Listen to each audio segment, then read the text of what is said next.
Buongiorno da Sicilia 24, questi titoli del nostro telegiornale. Dalla gita in gommone alla tragedia, incidente a Mondello nel Palermitano, un 23enne scivola dal natante e finisce inghiottito dalle eliche del motore perdendo la vita. La procura di Palermo apre un'inchiesta. Messina scatta l'inchiesta per la morte in carcere di Stefano Argentino, il 27enne di Noto accusato di aver ucciso Sara Campanella. Il legale parla di suicidio annunciato. Catania non è stato ancora domato l'incendio alla zona industriale. 2 i vigili del fuoco intossicati nelle operazioni di spegnimento. Cresce la preoccupazione per il possibile danno ambientale. Un'app per monitorare i propri familiari ricoverati al pronto soccorso. L'ASP di Messina avvia il progetto all'ospedale Piemonte.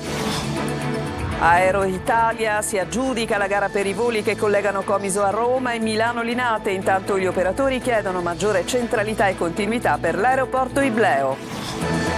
San Lorenzo, notte dei desideri, tra rivelazioni e sogni da non raccontare per scaramanzia, resiste la tradizione che porterà a stare tutti con il naso all'insù e l'Etna per l'occasione regala un nuovo spettacolo. Calcio, il Palermo perde 3-0 contro il Manchester City nella grande amichevole del Barbera, ma fa comunque festa. Per Inzaghi è stata una serata magica.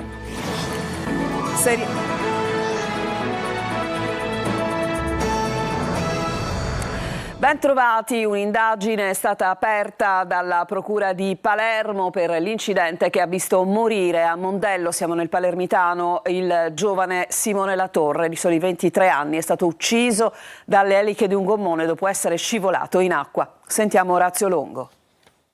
Il gommone bianco è fermo davanti alla motovedetta della Guardia Costiera con gli inquirenti che sono ancora a bordo per le verifiche del caso. Più in là i parenti e gli amici di Simone Latorre, distrutti dal dolore increduli. La tragedia si è consumata in pochi attimi a Mondello nel Palermitano. Simone, 23 anni, secondo la ricostruzione della Capitaneria di Porto, sarebbe stato seduto a cavalcioni sul bordo del natante di 9 metri, quando improvvisamente avrebbe perso l'equilibrio, finendo risucchiato nelle eliche del motore e riportando gravissime ferite al torace. Attimi di tensione e di terrore. I ragazzi che avevano noleggiato il gommone avrebbero subito spento il motore per recuperare il corpo del ragazzo, che è poi stato portato a riva nel Molo Vecchio di fronte alla piazza. I sanitari del 118 hanno provato a rianimarlo, ma i soccorsi purtroppo si sono rivelati inutili. Simone è morto per la forte perdita di sangue provocata dalla gravità delle ferite riportate nell'impatto con le eliche. Sul posto anche la polizia, la Guardia di Finanza e la Capitaneria di Porto. Il natante è stato sequestrato. Sull'incidente la Procura di Palermo ha aperto un'inchiesta. Il medico legale ha eseguito un'ispezione sul corpo del 23enne, mentre gli amici della vittima sono stati sentiti dagli investigatori che stanno cercando di capire se si sia trattato di una manovra sbagliata di chi guidava il gommone o di un semplice incidente. Non è la prima volta che nel mare di Mondello succedono fatti così gravi. Nell'agosto del 2011 il 22enne Paolo Baglione aveva perso la vita scontrandosi contro un'elica del gommone dopo essere caduto in mare. Adesso a Messina, dove è scattata l'inchiesta per la morte in carcere di Stefano Argentino, il 27enne di Noto, che lo ricordiamo era accusato di aver ucciso la giovane Sara Campanella. Abbiamo sentito il legale della famiglia di Argentino che parla di suicidio annunciato. Il servizio. Era chiaramente un suicidio preannunciato. La perizia psichiatrica l'avevamo chiesta in tempi non sospetti e nessuno ce l'ha mai data, non c'è stata concessa. Adesso ci saranno delle responsabilità che chiaramente andranno accertate. Le parole dell'avvocato Giuseppe Cultrera, legale della famiglia di Stefano Argentino, fanno comprendere come sarà aperto un nuovo capitolo di una tragedia che ha distrutto 2 famiglie. Sul suicidio nel carcere di Gazzi a Messina del 27enne accusato di aver ucciso Sara Campanella lo scorso 31 marzo è stata aperta un'inchiesta con l'iscrizione nel registro degli indagati di 7 persone: la direttrice, la vice direttrice dell'istituto di pena, la responsabile del trattamento e il pool di esperti tra psichiatri e psicologi che avevano in cura il giovane. Tutti hanno ricevuto un avviso di garanzia, procedura standard in questi casi. La procura diretta da Antonio D'Amato vuole accertare perché al giovane è stata tolta l'alta sorveglianza che aveva sino a 15 giorni prima. Intanto però dall'informativa dei carabinieri emergono sempre più nuovi dettagli sulla vicenda. Gli investigatori hanno ricostruito tutto e dall'analisi di telefonine e computer di Argentino si evidenzia la sua ossessione tramutata in odio e sede di vendetta nei confronti della 22enne di Misil Mary, così come il suo piano, sin dall'ottobre 2024, uccidere la ragazza e poi suicidarsi. Martedì il procuratore capo Antonio D'Amato e la sostituta Alice Pariarò conferiranno al medico legale l'incarico per l'autopsia sul corpo di Stefano Argentino, che sarà effettuata all'obitorio del Policlinico. Un omicidio premeditato, parliamo di quello di Francesco Dino, almeno questo secondo le prime ipotesi degli investigatori. In stato di fermo, lo ricordiamo, al momento a Trapani c'è Giacomo Pecoraro, il 25enne accusato di aver accoltellato il bracciante giovedì scorso a Prizzi. Pecoraro ieri è stato fermato mentre fuggiva dai carabinieri. Sentiamo Laura Spanò. Vecchi rancori mai sopiti quelli tra il bracciante Francesco Dino di Prizzi e Giacomo Pecoraro di 26 anni di Palazzo Adriano, rancori acuiti probabilmente anche dallo stato di salute del giovane che pare soffrisse di disturbi psichiatrici. Giovedì poi l'omicidio. Pecoraro ha colpito con diversi fendenti la vittima alle spalle e all'addome davanti alla sua abitazione, colpi che non hanno lasciato scampo al bracciante, trasportato in soccorso al civico di Palermo e deceduto prima del suo arrivo a causa delle gravissime ferite riportate. Pecoraro era invece fuggito facendo perdere le sue tracce. Erano state allertate tutte le compagnie di carabinieri, non è escluso che già i militari dell'Arma sapessero dove il giovane si stava dirigendo e sabato, dopo 2 giorni di fuga, sono andati a colpo sicuro. Il giovane è stato rintracciato e tratto in stato di fermo dai carabinieri del comando provinciale di Trapani. Al momento il movente per questo omicidio sarebbe quindi la vendetta covata da tempo dall'aggressore nei confronti della vittima, che alcuni anni fa, dopo un litigio, aveva presentato denuncia ai carabinieri nei confronti del giovane. La sorella di Francesco Dino ha raccontato che Pecoraro aveva tentato di ucciderlo già la sera prima, si era appostato sotto casa del fratello a Prizzi, lei lo aveva notato attorno alle 22 mentre stendeva i panni. Pecoraro sarebbe rimasto lì per un po' di tempo, fino a quando non si è accorto della donna e si è allontanato. Un racconto questo che rafforza ancora di più la premeditazione, dice Mario Bellavista, legale della famiglia della vittima. Pecoraro ha certamente pianificato l'omicidio. A Palermo 2 uomini di 35 e 27 anni ieri sera si sono presentati al pronto soccorso del Buccheri La Ferla con alcune ferite da coltello. I carabinieri, che hanno aperto un'indagine, hanno accertato che i 2 avrebbero preso parte a una rissa in Corso dei Mille. Non si sa cosa abbia scatenato la lite. I 2 feriti si sono rifiutati di collaborare. I militari stanno acquisendo intanto le immagini dei sistemi di videosorveglianza per identificare chi abbia preso parte appunto a questa rissa. Cambiamo decisamente argomento e torniamo all'inferno di fuoco ieri alla zona industriale di Catania.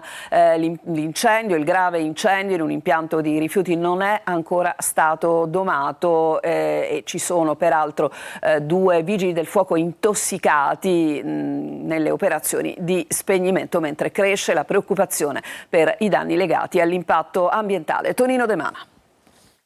Brucia ancora e serviranno almeno 2-3 giorni per avere ragione delle fiamme che hanno incenerito un impianto che si occupa di stoccaggio di rifiuti sulla Quinta Strada, nella zona industriale di Catania. Coinvolte 2 aziende, l'Etna Global Service ed Ecolandia. Nell'incendio 2 vigili del fuoco sono rimasti intossicati. Il rogo sta interessando rifiuti e materiale di scarto e da oltre 24 ore impegna i vigili del fuoco che stanno intervenendo con mezzi speciali, mentre il comune di Catania ha messo a disposizione numerosi autobotti. Presenti anche Protezione Civile, un'ambulanza fissa del 118 ed che sta effettuando controlli per verificare la qualità dell'aria ed il cui esito dovrebbe essere comunicato nelle prossime ore.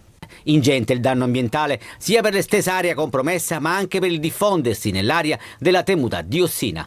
La zona, come vedete, è off limits per consentire gli spostamenti dei mezzi di soccorso. Sull'inferno alla zona industriale si registra l'allarme dei sindacati. Ci preoccupa seriamente per la salute dei lavoratori che operano nella zona industriale e per i cittadini.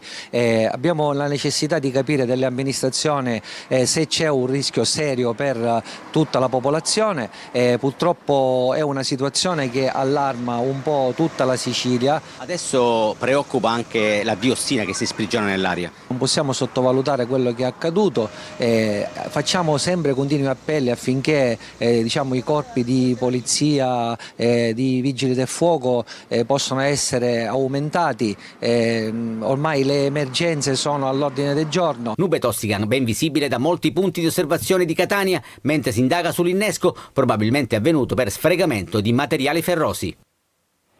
A Campo Rotondo, nel catanese, rientrano a casa le 60 famiglie costrette a lasciare in fretta e furia le rispettive abitazioni per il vasto incendio scoppiato venerdì in un terreno già sequestrato per discarica abusiva. Alcune persone hanno dormito nella sala consiliare del comune, altre si sono organizzate da parenti o amici. Il sindaco Filippo Rapisarda ha revocato l'ordinanza di evacuazione. Sulla vicenda comunque indaga la magistratura, che dovrà accertare le cause del rogo.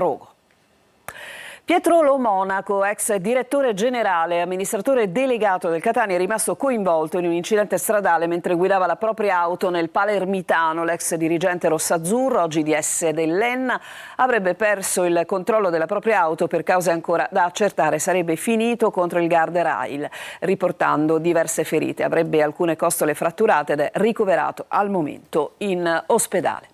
L'ASP di Messina avvia un progetto per il monitoraggio dei pazienti all'interno dei pronto soccorso. I parenti potranno visualizzare il percorso e cercare così in questo modo di prevenire gli episodi di stress e relativa violenza. Francesco Triolo. Il percorso dei pazienti nei pronto soccorso e gli ospedali dell'ASP di Messina e all'IRCS Piemonte potrà essere monitorato attraverso un'applicazione. È il progetto avviato dalle due aziende sanitarie che consentirà ai parenti dei pazienti ricoverati di tenere sott'occhio il percorso all'interno dei pronto soccorso dove è vietato l'ingresso. In pratica, quando una persona viene condotta al pronto soccorso, all'accompagnatore viene consegnato un numero con il quale è possibile conoscere lo stato di salute, il percorso clinico del paziente e la posizione all'interno del pronto soccorso. L'obiettivo è migliorare la comunicazione tra il personale sanitario e i familiari dei pazienti, riducendo lo stress dell'attesa, ma anche prevenire episodi di aggressione sempre più frequenti nei presidi di emergenza. Non è solo un'iniziativa che riguarda l'umanizzazione delle cure, ma è anche un'iniziativa che si colloca nell'ambito della sicurezza dei pronto soccorsi, perché ovviamente le persone più tranquille addirittura possono andare a casa a seguire il percorso del proprio paziente.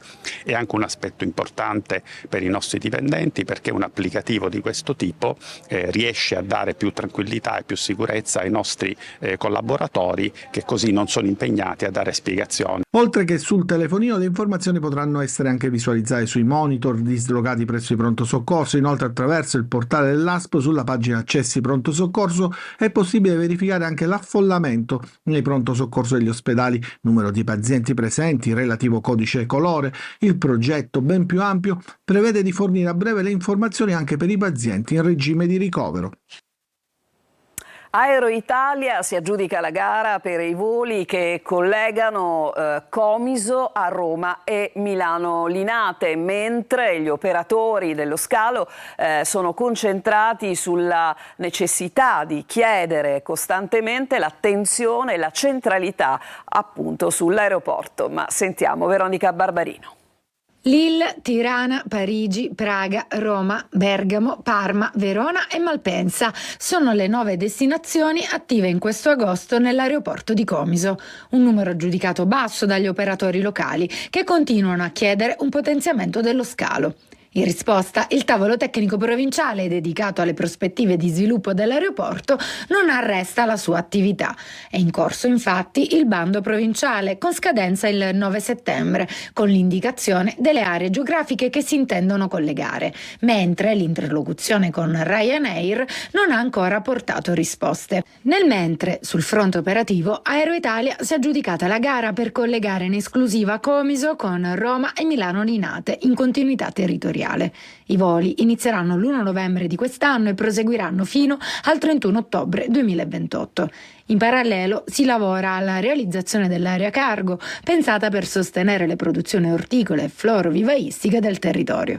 Dal tavolo arriva anche la richiesta di un incontro con il governatore Schifani per discutere una strategia condivisa di crescita per gli aeroporti minori siciliani. Sullo sfondo lo stallo per il rinnovo della governance della SAC, la società che gestisce il sistema aeroportuale del Sud-Est. Si sta attraversando quindi una fase di attesa e progettazione per dare a Comiso la continuità e la centralità che il territorio ragusano chiede da tempo. Estate e turismo, siamo in piena stagione con il boom di arrivi nell'isola e c'è chi sceglie la Sicilia anche grazie al racconto social di Nicolas, giovane di Salemi che a New York ha riscoperto tutta la potenza della sua terra e ha fatto da ponte culturale con gli americani. Lo ha incontrato Eva Spampinato. Quando venivo in vacanza mi sedevo a casa, mia madre mi preparava, mio padre mi portava cose dell'orto, 15 milioni di visualizzazioni. Da Salemi, piccolo gioiello della Sicilia occidentale, a New York il ritorno per riscoprire dall'altra parte dell'oceano quanto la Sicilia abbia da raccontare e da offrire. In America, per quanto bella può essere, non riesci a trovare qualcosa così, il vulcano, il mare, ma anche il sapore della verdura che cresce qua, del pomodoro. La storia di Nicola Scalia, 35 anni, è quella di tanti giovani che lasciano la propria terra per imparare l'inglese all'estero e aprirsi a nuovi orizzonti. Lavoro nei ristoranti, cameriere, bartender, tutto quello che c'era da fare. Londra, Madrid, Miami, fino a New York, dove ha trovato il successo e la nostalgia. E così è nata, l'idea di Visit Sicily. Ho visto quanto siciliani c'erano in America, devo iniziare a fare il ponte tra gli Stati Uniti e la Sicilia. Tra un video e l'altro, Nicolas, con la sua pagina Visit Sicily, quasi 700.000 follower, è diventato un ambasciatore non ufficiale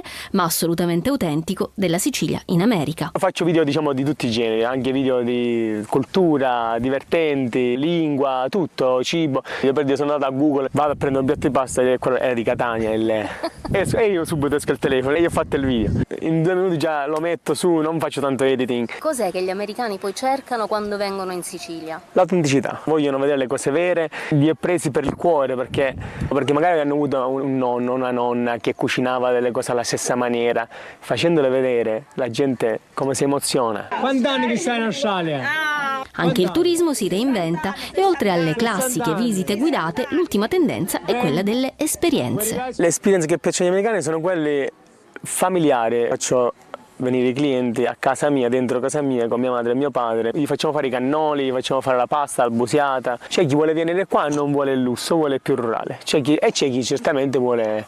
Quindi non saprei, lasciamola per com'è, la Sicilia.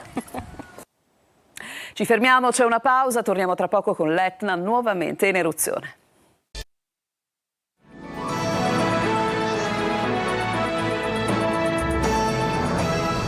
Seconda parte di Sicilia 24, Etna nuovamente in eruzione. L'Istituto Nazionale di Geofisica e Vulcanologia ha comunicato che questa mattina si è formata una colata lavica a quota 3.000 metri con l'apertura di una bocca effusiva sul versante meridionale della Bocca Nuova. Il flusso si dirige in direzione sud. Sono in corso rilievi. Da un punto di vista sismico non si segnalano variazioni. La sorgente del tremore vulcanico è localizzata a una quota di 2.800 metri tra il cratere Voragine e quello di nord-est. Non c'è emissione di cenere. L'aeroporto di Catania resta operativo anche se c'è una allerta voli arancione. Dunque tutti a guardare il vulcano, ma il naso all'insù questa notte si terrà per un altro motivo, perché è la notte di San Lorenzo, dunque la notte dei desideri. Tonino De Mana. La notte di San Lorenzo è la notte dei desideri. La tradizione vuole che tra il 10 e l'11 agosto tutti siano rivolti con lo sguardo all'insù, magari trascorrendo una serata in spiaggia o in montagna per ammirare lo spettacolo dello sciame delle Perseidi. Questo il termine scientifico. Per ogni stella cadente un desiderio. Ma quale? Io sono tedesca, ma voglio essere italiana. E perché? Perché è una dolce vita, mi piace la vita culturale. Dovesse vedere una stella cadente, un desiderio? Ma ce ne sono un paio, sicuramente di realizzarci sia a livello lavorativo che familiare. La fine che c'è con Ciglio Gazza. Se vedi cadere una stella? Esprimo un desiderio. Quale? Beh, lo devo pensare tutto il giorno ancora per pensarci. Un desiderio per la tua Catania? Ma niente, che diventi sempre più bella, ricca di turisti e basta. Tanti desideri variegati e tante risposte silenziose. Perché? Presto detto. Vedessi una stella cadente, un tuo desiderio? E non si dice, se no non si avvera. Esprimo un desiderio. Quale? Non posso dirlo, se no non si avvera. No? Una notte, un'alba di cultura e spettacolo trasformano Tindari in un palcoscenico sotto le stelle. Premi internazionali, spettacoli e una comunità protagonista in un borgo che attrae tanti visitatori. Eva Spampinato. Tindari si trasforma in una fucina culturale per una notte e un'alba indimenticabili. Io sono orgoglioso di questo Tindari Festival e di questa prima edizione del premio Tindaris, dato a personalità che stimo e che hanno fatto grande in tutto il mondo la Sicilia. Sono icone di sicilianità, emblema di bellezza. Dalla lettura collettiva di Camilleri al tramonto, alle danze travolgenti fino all'alba con il Tum Tum Tarantella, passando per spettacoli acrobatici, opera dei pupi e teatro sacro. Eccola la notte bianca del Tindari Festival, che ha visto anche grandi nomi del cinema e del teatro salire sul palco della serata di gala. Sono molto felice quando mi premiano, anche perché io da ragazzina non ho mai ricevuto un premio a scuola. E invece vedete, quando ci si aggrappa al proprio desiderio, succedono miracoli. Non poteva essere che una serata speciale, perché ognuno di loro ha portato sul palco quello che è la propria storia, la propria missione culturale, identitaria. Protagonista anche la comunità, con le Signore di Patti premiate per il loro teatro solidale in carcere. Cultura, arte e identità si sono incontrate sotto le stelle di Tindari, che si riscopre anima di una Sicilia creativa. Adesso c'è un'altra pausa e poi andremo con il calcio. Cominceremo dalla partita di ieri a Palermo tra i rosanero e i Manchester City. A tra poco.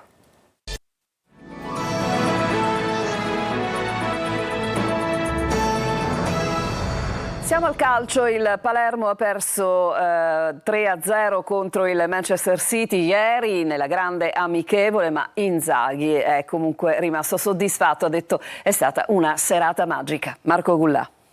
Al di là del risultato è stato comunque un successo. Al Barbera, nell'amichevole dell'estate tra il Palermo e il Manchester City, non c'è stata storia calcistica. La formazione di Guardiola ha vinto 3-0 graziando anche i siciliani, ma sicuramente un applauso particolare va ai 35.000 spettatori che hanno affollato il Barbera per quella che è stata una festa, sia prima che dopo. Dalla presentazione della squadra all'esibizione di Ross Willian in campo non c'è stata gara. I marziani del City hanno schiacciato il Palermo, che si è comunque reso pericoloso in un paio di circostanze, e di Ceccaroni infatti la prima palla gol. Poi però sale in cattedra Haaland ed è il suo il primo gol della serata. Applausi anche dai tifosi rosanero. Nella ripresa al 14° il City raddoppia con un destro da dentro l'area di Reinders. Inzaghi a questo punto dà spazio a ben 6 cambi. I nuovi sono motivati. Al 17° Ledo Aron manda alto di poco con una scivolata davanti al portiere. Poi ancora Reinders per lo 0-3 definitivo. Festa finale e City che vince il trofeo Anglo Palermitan Trophy, ma il Palermo ha comunque assaggiato una serata di grande calcio. È stato fantastico quando siamo arrivati, quella marea rosa, tutto lo stadio pieno, quando siamo entrati in campo per la presentazione, veramente da pelle d'oca. Abbiamo una grande fortuna, una grande possibilità, mi auguro che tutti noi ci rendiamo conto insomma, che pubblico, che società abbiamo alle spalle, per cui dovremo cercare di pedalare, però penso che la partita di stasera abbia dimostrato che la squadra c'è. Adesso per il Palermo gli impegni ufficiali: sabato rosanero a Cremona in Coppa Italia. Andiamo alla Serie C, questa sera si gioca l'amichevole del Catania al Massimino contro il Valletta, mercato rossazzurro attivo con l'accordo appena raggiunto con D'Ausilio, mentre Cicerelli rinnova fino al 2027. Sergio Colosi.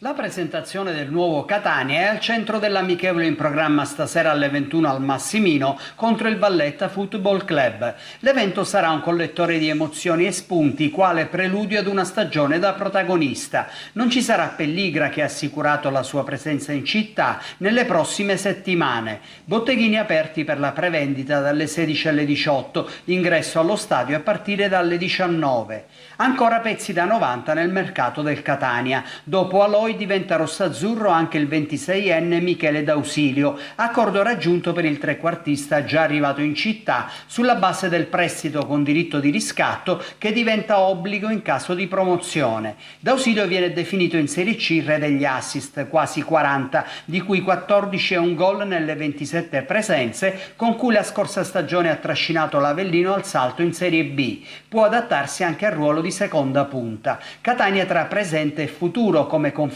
il prolungamento contrattuale al 30 giugno 2027 di Emanuele Cicerelli, lo scorso torneo in prestito alla Ternana con 19 reti all'attivo e 10 assist. Il vicepresidente Grella, nell'elogiare il lavoro fin qui svolto dai direttori Zarbano e Pastore, ha annunciato che Cicerelli indosserà la maglia numero 10. In attesa di nuove cessioni, il Catania può concentrarsi sull'arrivo di una prima punta che completi un roster di assoluto valore. Il Trapani, 8 partenze negli ultimi giorni, tornerà a lavorare martedì a Valderice. La Neri ha individuato i rinforzi del Siracusa, dal centrocampista Bartolomei agli attaccanti Fabrizi e Ricci, ma la società deve integrare la fideiussione per piazzare questi colpi in entrata. Con questo servizio si chiude questa edizione di Sicilia 24. Grazie a tutti voi per averci seguito. Prossimo appuntamento con il nostro telegiornale alle ore 19. A tutti una buona domenica.